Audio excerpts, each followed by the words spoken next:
Hi everyone. In this video, I will be talking about an interesting topic, which is about universities and the way that they are run at the moment, and trying to explain that from a theory point of view using academic capitalism and how universities are governed. So I will be talking more and trying to understand that through a comparison between traditional research, or how research was supposed to be and how it was, if you like, and a comparison with the current way of running universities and how they are governing using the theory of what they call academic capitalism. So if you are here, that means you're curious. Maybe you've experienced that yourself through the university, as I did, either through research or through your education, or you're just curious about academic capitalism and how it influences the way that universities are run and how research is governed and run at the same time. So first of all, the material, as I always start, the material for this video is from an article by a researcher called Thomas Hostler. The article is called Open Research Reforms and the Capitalist Universities, Areas of Opposition and Alignment. And it was published in 2024 in the journal Methodology and Research Practice. So let's start first to define what is academic capitalism.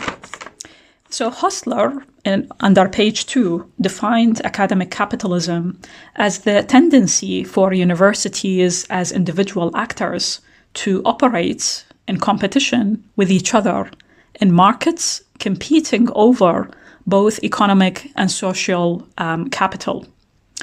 And he said that this tendency to do that is manifested in their priorities, in their activities, and in their internal organization, as well as management. Okay, so this is how Hostler defined academic capitalism under page 2. So now, in terms of the, also Hostler, interestingly, he also went through and talked about the relationship between academic capitalism and two concepts in here that are related to the capitalist system: neoliberalism and also managerialism. Okay, so in the first one, the relationship between academic capitalism and neoliberalism, over here, markets where universities compete, these come from neoliberalism, a division of political economic philosophy which create conditions that lead to unregulated, tariff-free markets in any area it is applied, using policies, using governance and legislation that promote competition through resources like funding, staff, etc. And then Hostler also talked about academic capitalism and the relationship with the concept of managerialism. So managerialism is the direct method of applying academic capitalism in universities, how they are usually administered and applied as a concept.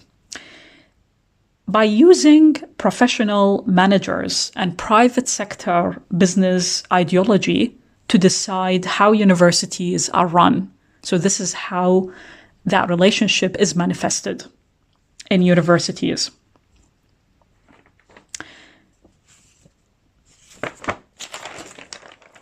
And then Hostler then also went through and talked about academic capitalism and competition. So this is something that is important to understand. Academic capitalism affects all areas or all arenas where universities compete with each other, especially in research. Okay. And which has a really key aspect of most universities' purpose and also public identity. Informal competition, Hostler says, between universities in the arena of research has always existed. Comparing achievements and reputation is not really a new development. As a result of neoliberalism, this is not new. This has always existed, that competition streak in universities. But academic capitalism changes the nature, he says, of competition, including the rules, the rewards, and who is responsible for the governance of the research process. To properly assess these changes and their impacts, Hostler then moved on to compare the traditional, what he called the traditional model of research governance versus the academic capitalist model of research governance. So let's talk about first of all, let's talk about the traditional model of research governance. What does it mean? So in the traditional model of governance, now to understand how academic capitalism shapes universities and also research, it is useful to explain that difference. This is really important between those two models to grasp how things have shifted in the world in terms of how research is done. So in the traditional model, it's all about organizing the activity of collaborative knowledge. That is usually tend to be the responsibility of scholars or academics in the traditional model. Academics are considered autonomous scholars in the traditional model, but they engage in what Hostler said called the academic game. Okay, so keep that in mind because I will be referring to the academic game throughout while talking about this traditional model of research governance versus the capitalist model. The academic game he defined as a social institution whose rules structure the production and distribution of knowledge. And he defined this under page 2 of the research paper. So in this game, really, a researcher's contribution to knowledge is offered to the broader academic community in a gift, what he called a gift exchange. And in return to gift exchanging, academics get prestige and they also get recognition. So this is how the academic game is usually tend to function in universities within the traditional model. You've got contributions by academics to knowledge, and these are offered to broader academic communities in a gift exchange method. And then in return to that gift, academics get prestige and they also get recognition.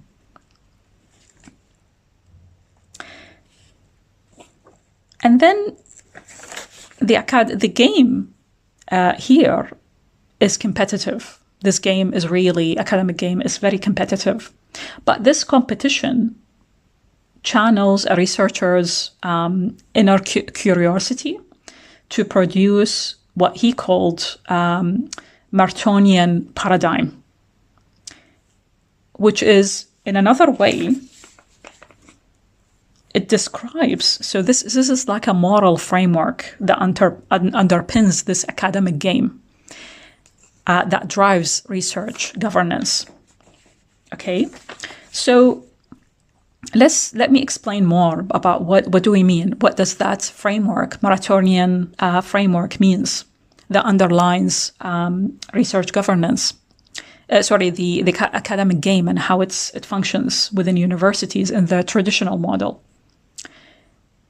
So it is that Maratonian paradigm is a description of how 4 common norms of communism, universalism, disinterestedness, and organized skepticism, these provide a moral framework for researchers to abide by while they navigate an individual reward system as well as and also progress knowledge at the same time. So let me define each of these four pillars of that framework, Maratonian framework. So communism dictates that knowledge produced by the game is a public good. And this knowledge is to be shared with other researchers and made for the benefit of the wider society instead of private interests. The second part of that framework is universalism. Universalism means value should be assessed based on the quality of the research itself rather than the reputation of the researcher. The third part of this framework is referred to as disinterestedness. Disinterestedness is about the purpose of conducting research, which it should be to advance knowledge and not for private interests. And then fourth, organized skepticism, it's all about claims and the gifts that should be treated to critical evaluation. And practically, a researcher's participation in the game shapes the daily routine of research and scholarship that maintains that system, which includes teaching, which includes supervising PhD students, conducting peer reviews, editing journals, and so on.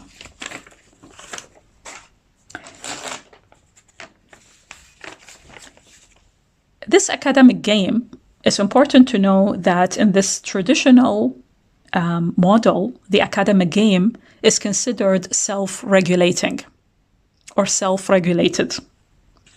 This means scholars govern, organize, and administer the research process through organizations by allocating funding and evaluation of a study's contribution to knowledge.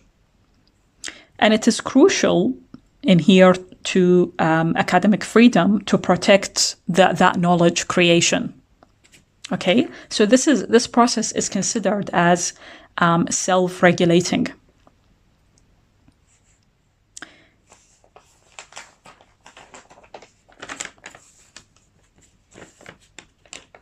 Now, in the traditional model,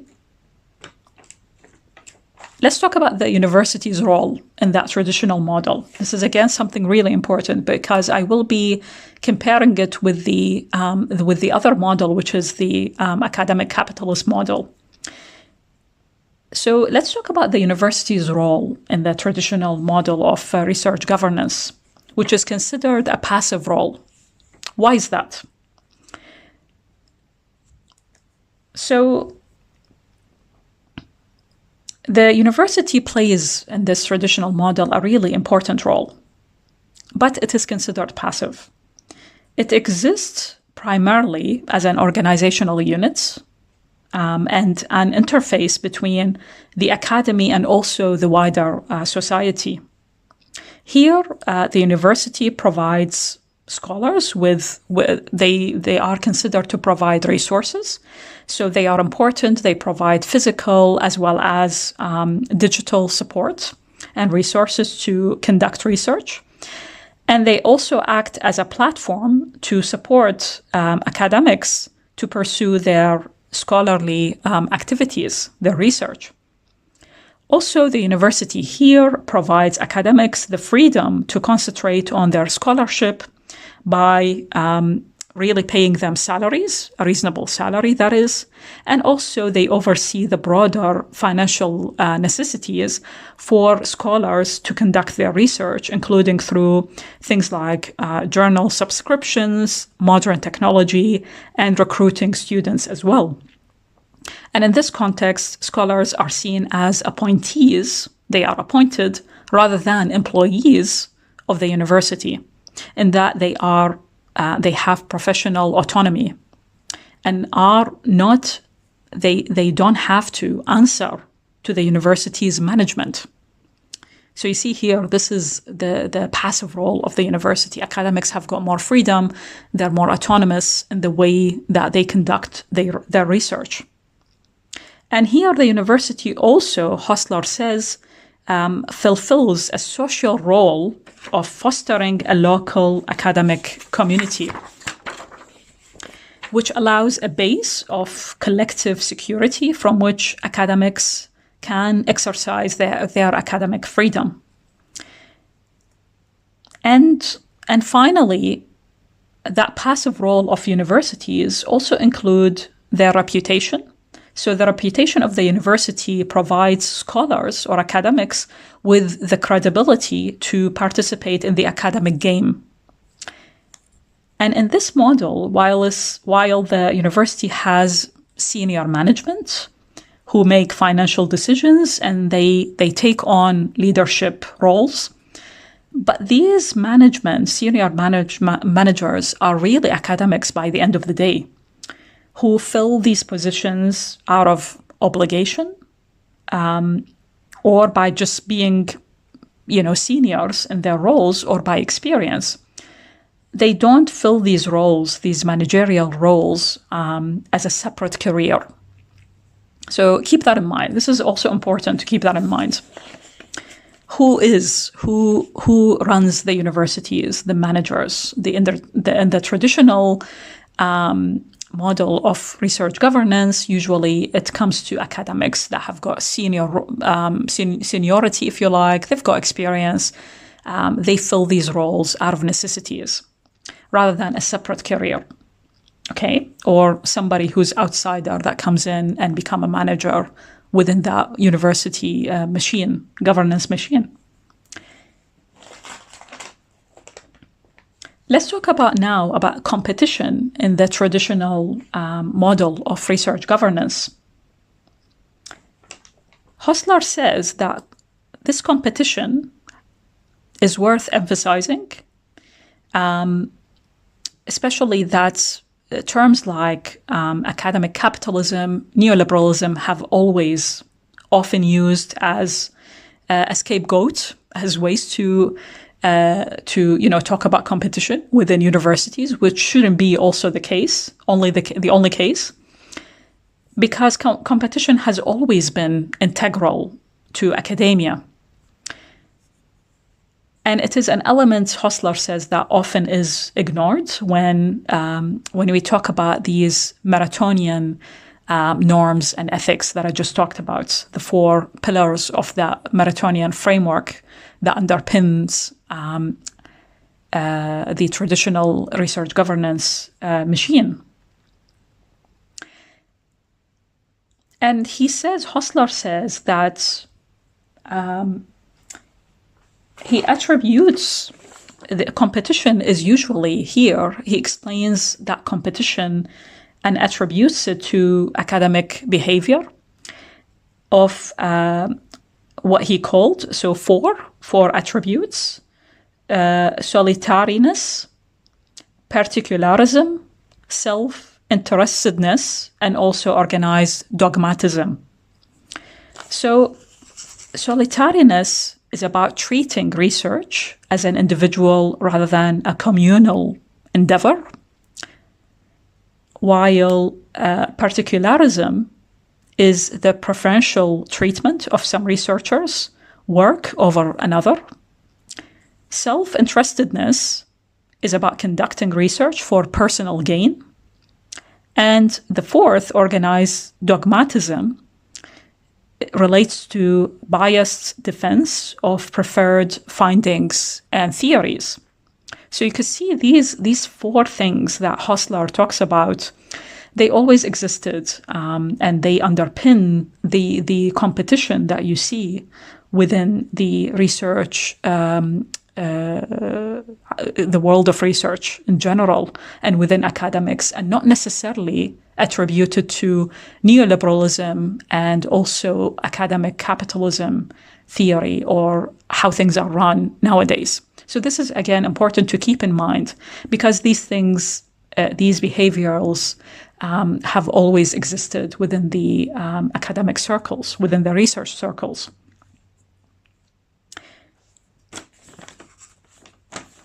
So now let's talk about the academic capitalist model of research governance. So I just talked extensively about and tried to explain to you what the traditional model of research governance is all about. And hopefully you understood more about that, how things should be run theoretically. Now let's compare the traditional model with the existing model of research governance, which is the academic capitalist model. So the author Hostler admits that this traditional model of research governance may not be historically accurate in describing research governance, but still it is useful to compare it against the academic capitalist model of research governance, which is increasingly found in modern universities.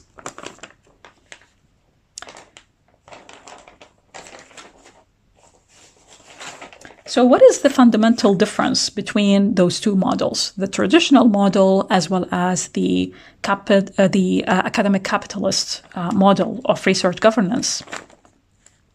Let's talk about that. So the fundamental difference between those two models is that there is the unwritten codes of that gift-based academic game that we talked about in the traditional model. They become instead dominated by the market logic. They get substituted by what we call the market logic in structuring the rules of the competition of knowledge production. So in other words, the force of the market logic overtakes the gift-based academic game in the traditional model. Here, the market economy creates obligations, so research becomes a commodity at a meso level, while at a macro level, researchers produce more to justify their positions. Okay. So Hostler explains more about this, the second point that I just mentioned. This shift to a market economy creates explicit expectation of appropriate and timely recompense, which means the concept of obligation is obsolete from a market perspective. Here, research is treated as a commodity created at a meso level, where the expectation that universities produce a competition amount and quality of research to justify their existence and continued public funding.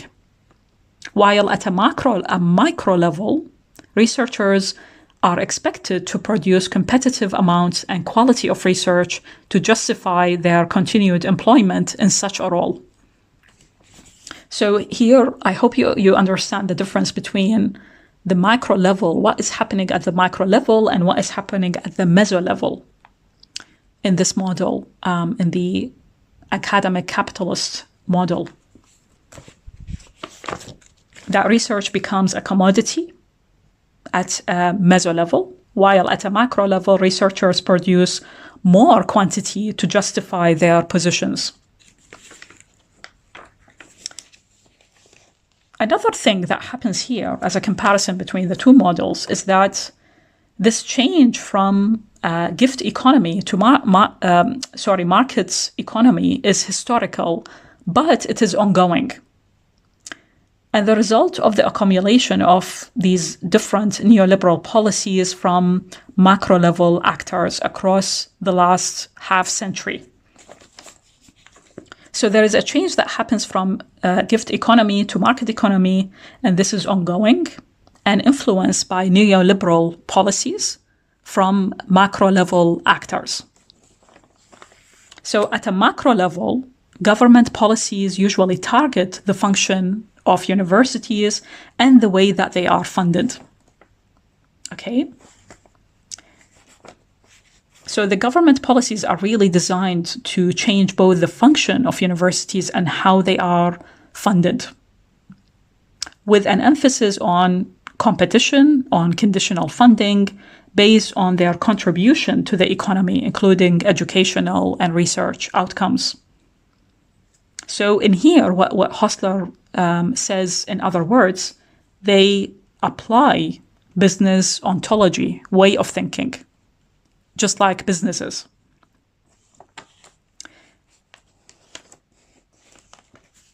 Okay. And here, Hostler also explains that competition in the market economy is driven by two things. It's driven by allocation of research funding, and B, quantifying research performance. For example, through using things like Times Higher Education and world rankings. Okay, so this is how competition is driven in the market economy, using two drivers: the competitive allocation of research funding, using things like national research performance evaluation exercises, that, like, for example, the Research Excellence Framework in the UK, and B, through the quantification of research performance in university rankings, which are developed by media organizations and private consultancy firms, such as the Times Higher Education World Rankings and also the QS World University Rankings. So universities in this market, they have to compete over two things. They have to compete over inputs and they have to compete over outputs. Okay? So they have to, the universities compete over both the inputs, which are the research funding, and also the outputs, which are the publications and research impact of their research process. So you could see the shift from gift to commodity has really, as Hostler puts it rightly, it has profound philosophical and epistemological consequences for how universities conduct research and how research is conducted in general. And it also produces changes in research governance and the practical organization of research production within universities. Okay. Let's talk now about the role of the university in the academic capitalist model of research governance versus the traditional one. In the traditional one, I had a slide, which I explained just now, where I talked about the role of the universities as a passive actor. Here, it is an active actor, and it plays an active role in the academic capitalist model. So let's talk about the role of university, how it becomes activated, if you like, and active in the academic capitalist model. So here the universities, they start to adapt to this role by copying the behavior of other capitalist actors, by adopting the business practice of managerialism that we talked about at the beginning of this video, that have been used to successfully navigate and compete in markets in other industries.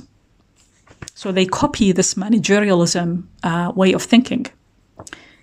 The universities also, the premise of managerialism, Hostler says, is that differences between organizations are not as important as similarities. And so following tried and tested ways of organizing and incentivizing a workforce can be used to improve the performance of any organization. So the universities start using tried and tested methods, just like businesses, in a very similar way, okay, copying each other in order to compete. Okay, so they adopt this managerialism mindset.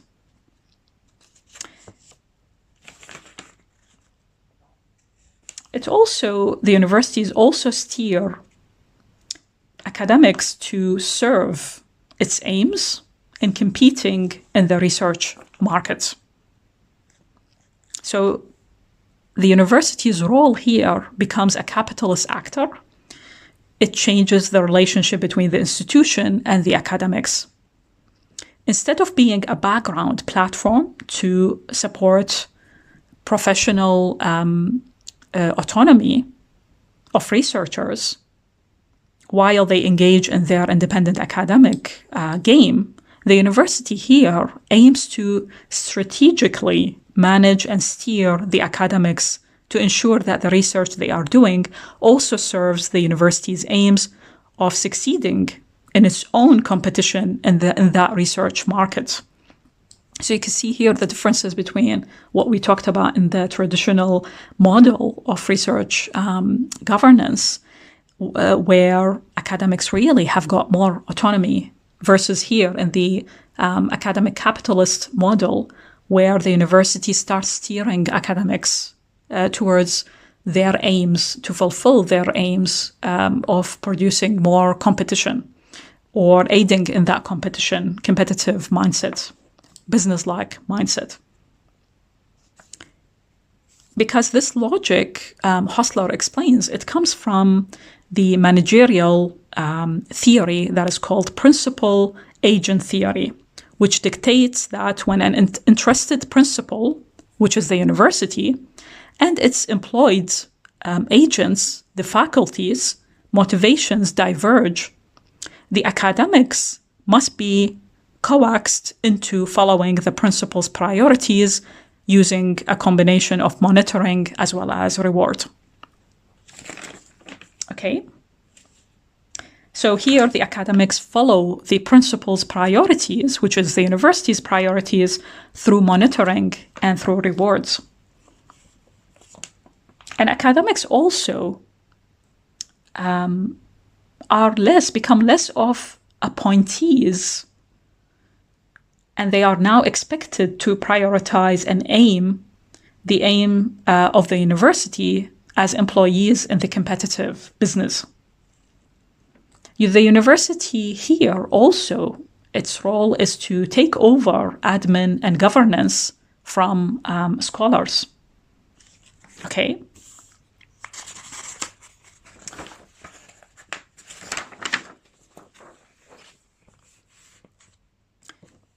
So the university takes over the administration and governance of research from academics.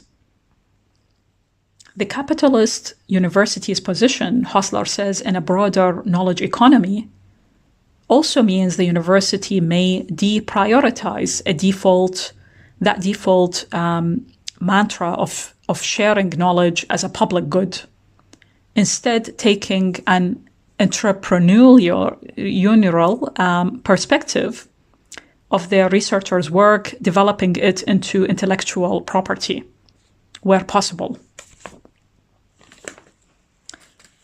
So the university here, in other words, they take over the admin and governance from scholars, and this mantra of sharing knowledge as a public good may be deprioritized and developed into intellectual property where possible to be used by the university in this competitive market.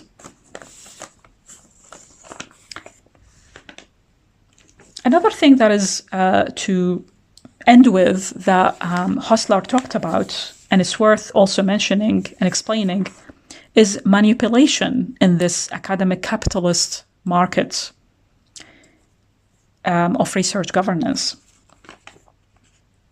So let's talk about that manipulation. How do you manipulate things? Hostler explains that the market system is clearly a new powerful force in the knowledge ecosystem. It does not replace traditional academic game, but instead the capitalist system manipulates its participants in the academic game and distorts the norms of the traditional model to serve its own purpose. He says, he continues, there are limits to neoliberal intervention in the non-economic systems and on human behavior. And despite all the resources universities put into competing in that market, success in this arena often actually has a limited effect, at least in the short term, on changing the status quo of historical status or prestige. Okay. So despite the limits to neoliberal interventions, the market capitalist system manipulates and distorts traditional model way of conducting research. The other thing that he mentioned in relation to manipulation is that despite the limits to neoliberal interventions, reversing academic capitalist influence becomes unlikely. So academics have become metric natives, treating research as a commodity and marketizing competition. So let me explain more about this last point. There are limits, Hostler says there are limits to neoliberal intervention in the non-economic system and on human behavior. And despite all the resources universities use into competing in the market, this success, as I said, has got a limited effect. However, the reversing academic capitalist influence is also unlikely. Many academics are now considered, as he put it, metric natives, whose only experience of research governance is one in which research is treated as a quantified commodity, and the marketized competition to produce research is part of their academic habitus. So this is really interesting. He explains that academics have become matrix natives. He used that term, their only experience of research governance is one in which research is treated as a quantified commodity. And also marketizing competition as well, and that becomes their habits. And he also says that without comprehensive changes to the neoliberal mantra or the ethos at the macro level, at the highest level, there is little incentives for universities to hand power back to academics in the governance of research. And even if there were, it seems far-fetched that they would. As such, the lens, he says, of the academic capitalist university is critical, is very important for understanding the way that research governance is organized, both at the moment and also into the future. So I hope this video gave you an appreciation and understanding of, through the theory of academic capitalist, how academic capitalist influences research governance in universities, in an effort to explain why universities are run the way that they run at the moment, why we see problems, why we witness huge, profound changes in the way that universities conduct research, in the way maybe that they treat students, staff, in the way that their management, if you like, is conducted. And I try to explain that by giving some background to the traditional model of research governance that used to be, or maybe still exists, who knows, and comparing it to the current or the academic capitalist model of doing research governance.